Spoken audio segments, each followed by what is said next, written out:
So I want you to picture this scenario for a second. You're walking down this really crowded, super noisy hallway. Oh, yeah, like an airport terminal or something? Exactly, like a chaotic airport. People are talking over each other, phones are ringing everywhere. It is just total chaos. Right.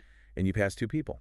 But right as you walk by, one of them suddenly drops their voice, like to this really urgent, hushed whisper, and they say, "But no one knows the real reason it failed." Oh, wow. Yeah. Right?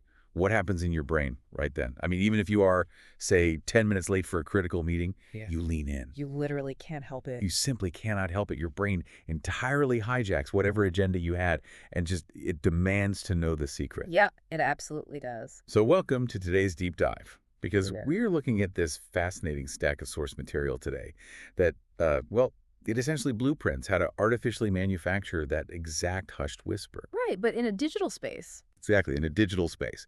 We're Yeah. looking at these collections of copywriting and content hooks, like the literal sentence structures that are formulated to make you just freeze mid-scroll. And completely surrender your attention. It's really about the hidden architecture of human influence, Yeah. The material we're analyzing today, it isn't just some random assortment of catchy phrases that social media influencers use. Right, it's way deeper than that. Way deeper.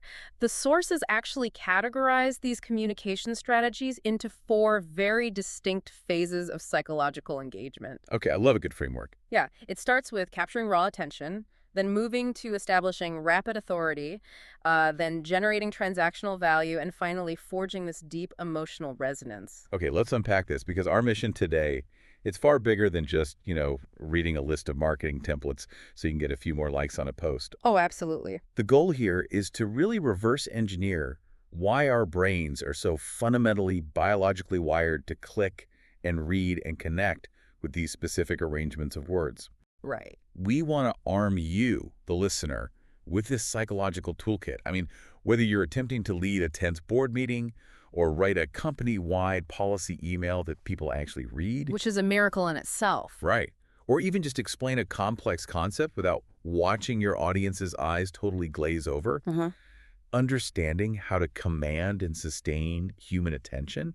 I mean, that is the ultimate modern superpower. It really is. And the progression we see in these sources, it is incredibly deliberate. Yeah, it feels very intentional. Oh, totally. It maps perfectly onto how the human brain naturally evaluates new information. Right. So we're going to trace that journey. We're moving from capturing that raw, almost involuntary biological response at the very beginning, all the way to building a resilient human connection. A connection that actually defies all the endless noise of the internet. Exactly. Well, that journey obviously has to start with sheer survival, which brings us to the first category in our sources. They call it the instant hook. Ah, yes. The first 2 seconds. Yeah, the explicit directive here is capturing attention within the first 2 seconds. And, I mean, 2 seconds is nothing. It's literally the blink of an eye. Right. But before you can educate someone, or before you can build any kind of meaningful relationship, you have to force them to stop whatever they are already doing. You have to interrupt their pattern. Exactly. Let's look at the phrasing they use to achieve this. One template in the source is, "Everyone told me this wouldn't work until it did." Oh, that's a classic one. Yeah. And another is, "This is the truth no one tells you about blank." Right, right.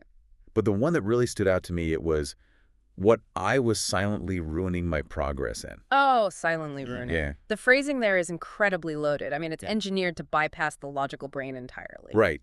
But here is where my radar sort of goes off. Yeah. Because I'm looking at another one of these instant hooks, and it says, "You're probably doing blank wrong and don't even realize it." If I walk into a meeting and just open with, "Hey guys, you're probably doing this wrong and you don't even realize it," I feel like I'm risking immediate alienation. It definitely feels aggressive. Yeah, it comes across as confrontational, maybe even a little arrogant.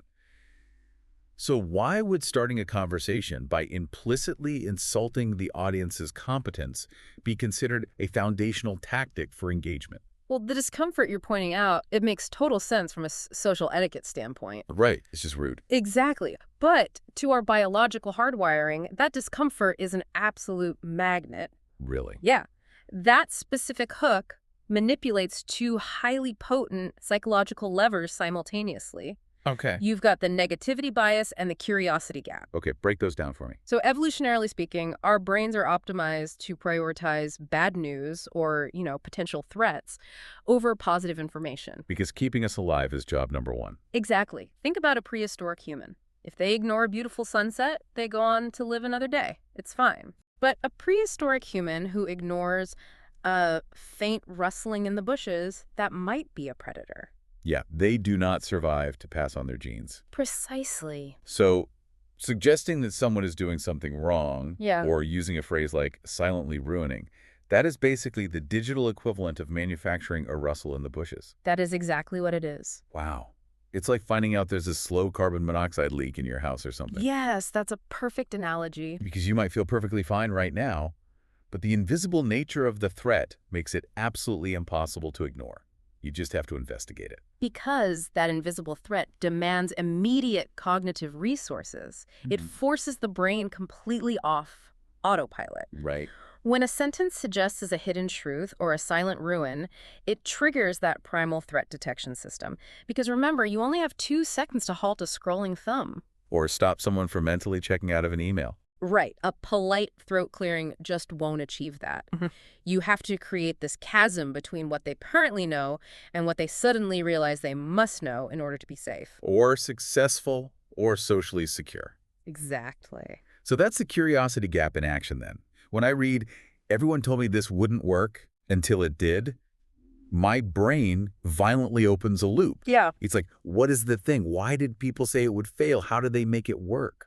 Because the brain absolutely detests an unresolved narrative loop, so it sticks around to find the closure. And that biological compulsion, that is what buys you the next phase of the interaction. Exactly. But as you know, pure shock value expires incredibly fast. Oh, totally.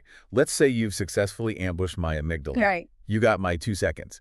But if you just keep yelling, look out, you're doing it all wrong, without actually delivering a solution, the rustle in the bushes turns out to be nothing. It's an empty threat. Right. You become the boy who cried wolf, which translates to modern clickbait. And people hate clickbait. They despise it. So to keep someone's attention, you have to transition from being the threat to being the savior. Which requires a total pivot in your communication strategy. Okay, so how do we pivot? You move from disrupting their reality to serving as their guide. The sources actually label this next phase beginners and how-to. Right, the beginners and how-to list. And they offer a very explicit formula for this stage. It literally says, teaching plus simplifying equals authority. Here's where it gets really interesting to me. That equation really made me pause. Teaching plus simplifying equals authority. Let me read a few of the hooks designed for this stage. Go for it. How to start blank without getting overwhelmed. Or the 3-step method I use to simplify blank. And the biggest trap for beginners in blank and how to avoid it. The tone shift is massive there. It is massive. We've gone from you are in danger to I have drawn you a map. Yes. But I really want to explore that formula because historically, society has often associated authority with extreme complexity. We tend to revere the professor who uses impenetrable academic jargon, right? Okay. Or the tech CEO who just speaks in complex acronyms. Right. Sounding smart by being confusing. Yeah. We've been conditioned to think complexity equals intelligence. So why does this source insist that simplifying is the ultimate flex of authority? Well, historically, we lived in an information-scarce environment. Oh, yeah? In that world, complexity signaled access to rare, highly specialized knowledge. If you knew the jargon, you were part of the elite guild. That makes sense. But today, the listener, you, me, everyone, we are operating in an environment of toxic information abundance. Toxic abundance. I love that phrasing. We are drowning in data and opinions and noise. We don't lack information anymore. We are starving for clarity. Wow. So when someone introduces unnecessary complexity now, they aren't signaling their own intelligence at all. No, not at all. They are just increasing my cognitive load. They're making my already exhausted brain burn more calories just to decode what they're saying. Exactly. And subconsciously, I resent them for it. The resentment is very real, and it destroys trust. People simply do not trust communicators who add to their cognitive burden. They implicitly trust communicators who alleviate it. Yes. When you use a phrase like the 3-step method or append the promise without getting overwhelmed to your topic, you are throwing a psychological life raft to a drowning person. You're saying, I've got you. You are signaling that you have already done the heavy lifting. You have waded into the chaos, sifted through all the irrelevant data, and extracted only the essential, actionable pieces. Because true mastery isn't the ability to memorize the textbook. It's the ability to distill the textbook into a single profound paragraph. Perfectly said.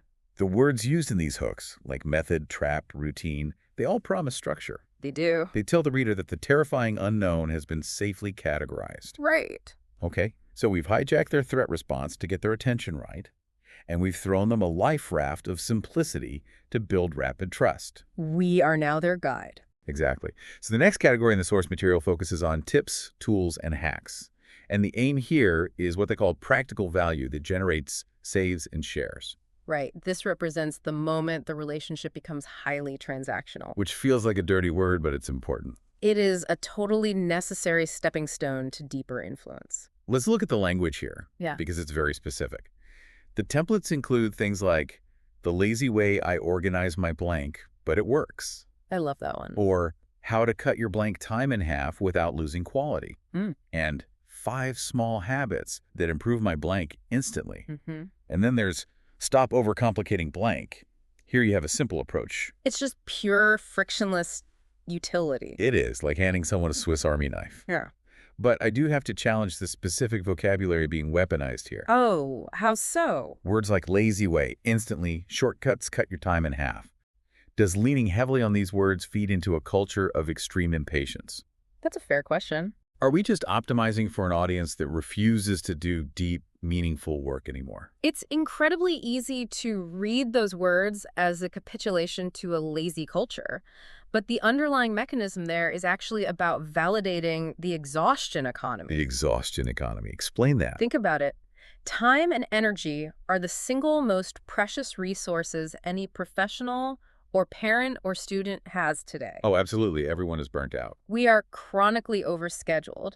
So when a communicator offers the lazy way or a method to cut your time in half, they aren't necessarily promoting actual laziness. Okay. They are demonstrating profound empathy. They are acknowledging the audience's fatigue. Oh, wow. It's empathy disguised as a life hack. Exactly. You're telling the audience, I know you're tired, I know you have zero time, so I built a tool that respects your limitations. Yes. That completely reframes it for me. I didn't think of it like that. It's powerful. But there's another layer here that the source mentions, which is generating saves and shares. Yeah. Why does providing a time-saving tip translate into someone hitting a share button and sending it to their colleagues? What is the psychology of that transaction? Well, sharing information is rarely just an altruistic act of distributing facts. Right, we aren't just being nice. No, it is an exchange of social currency. When you find a secret shortcut in horrendous city traffic and you immediately text your friends about it, you aren't just helping them out. What else am I doing? You are elevating your own status within the group. You become the resourceful one.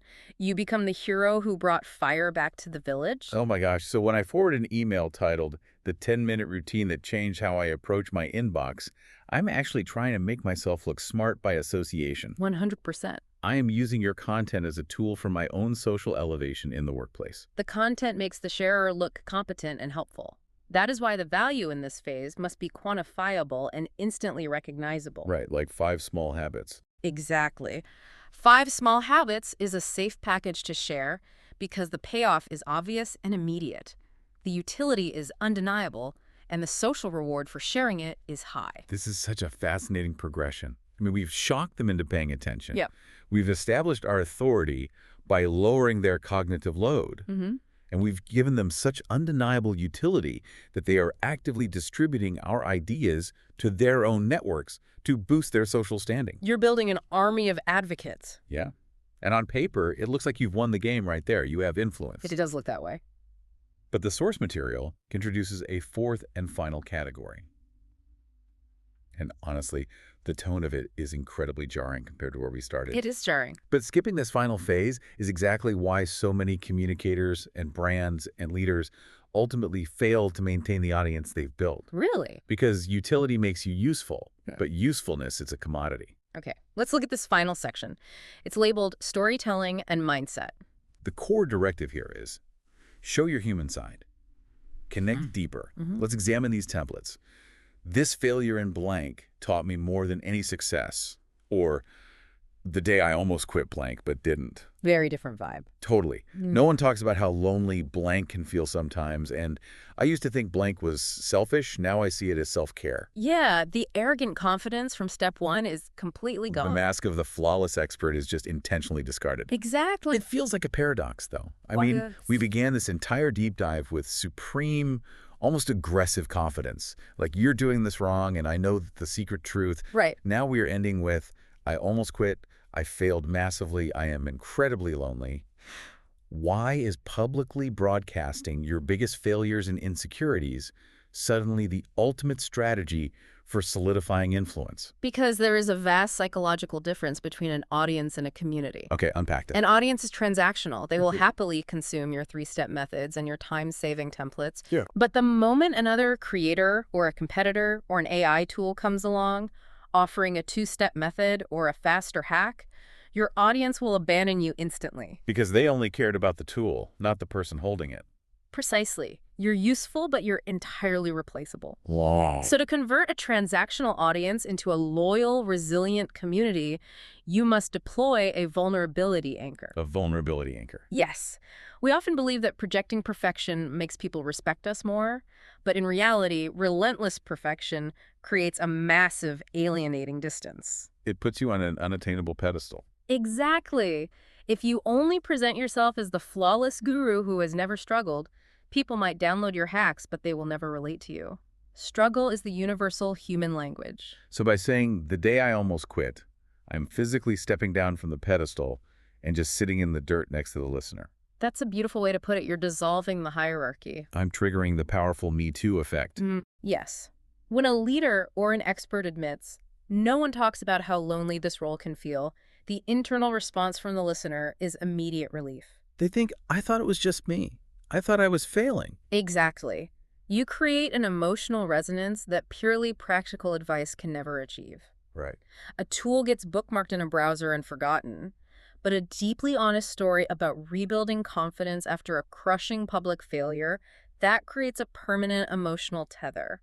You know, I'm realizing that this vulnerability actually works retroactively, too. Oh, how so? It validates the authority we built in the second stage. It proves that the 3-step method we taught earlier wasn't just sterile theory we memorized from a textbook. Oh, that's brilliant. We are proving that our map is accurate because we drew it while trying to navigate our way out of our own failures. Yes. We earned the right to teach the shortcut because we survived the agony of taking the long, wrong way. The vulnerability proves the authenticity of the authority. It completely closes the psychological loop. It really does. You aren't just an expert lecturing from on high. You are a fellow traveler who just happens to be a few steps further down the path, turning around to offer a hand. That is a brilliant way to frame it. So let's step back and look at the massive architectural blueprint we've just decoded for you today. It's quite a journey. It is. We've charted the 4 chronological phases of deeply effective communication. And these are tactics you can use whether you're outlining a keynote speech, structuring a critical presentation, or even just writing an article. Right. First, you have to use the unexpected to steal those initial 2 seconds. You leverage the negativity bias and the curiosity gap to just jolt the brain off autopilot. Second, you must pivot from the disruptor to the guide. You build rapid trust by simplifying the complex and violently protecting your listener's cognitive load. Protect the cognitive load at all costs. Third, you deliver massive frictionless utility. You provide the tools and hacks that acknowledge their exhaustion and give them the social currency to share with others. And finally, the 4th stage. You drop the Guru Act. You utilize vulnerability and shared struggle to transform a transactional exchange into a permanent, loyal connection. It is a meticulously engineered sequence, and it perfectly mirrors how the human brain processes threat, relief, reward, and ultimately trust. It really is perfect. But, analyzing these formulas so clinically does leave us with a rather profound puzzle to consider. Oh, I love where this is going. What's the puzzle? Well, we've established that these sentence structures are brilliantly effective at hacking human evolutionary psychology. They hit all the right biological buttons. For you. But consider the current trajectory of technology. As these formulas become more widely known, And crucially, as artificial intelligence becomes perfectly adept at replicating these exact cadences at scale, Oh, wow. what happens to the human brain? I mean, AI can already generate a perfectly structured instant hook, followed by a simplified how-to wrapped in a beautifully engineered narrative of synthetic vulnerability. Synthetic vulnerability. Gives me chills. Right. So when the internet is entirely flooded with this manufactured authenticity, will our brains eventually develop a protective immunity to these hooks? Mm. Will we start to recognize the rhythm of engineered vulnerability and instinctively tune it out as manipulation? Or, and hear me out, is the human craving for a whispered secret, the relief of a simplified path, and the emotional resonance of a shared struggle so deeply biologically hardwired into us that it simply won't matter? That is the question. Will we gladly take the bait, even if we know the empathy was generated by an algorithm, simply because the story feels so good in the moment? It's a heavy thought. That is an incredibly wild thought to leave on. Thank you to the listener for bringing such a fascinating, revealing stack of source material to the table today. It was a great deep dive. I know I am going to be scrutinizing every headline, every email subject line, and every social post completely differently from now on. You'll never unsee it. No, I won't. And we encourage you to keep questioning, keep learning, and start observing how these 4 phases of psychological hooks appear in your own everyday interactions. Keep an eye out. The next time you catch yourself leaning in to hear that hushed whisper in the hallway, ask yourself exactly which part of your brain just took the bait. Until next time.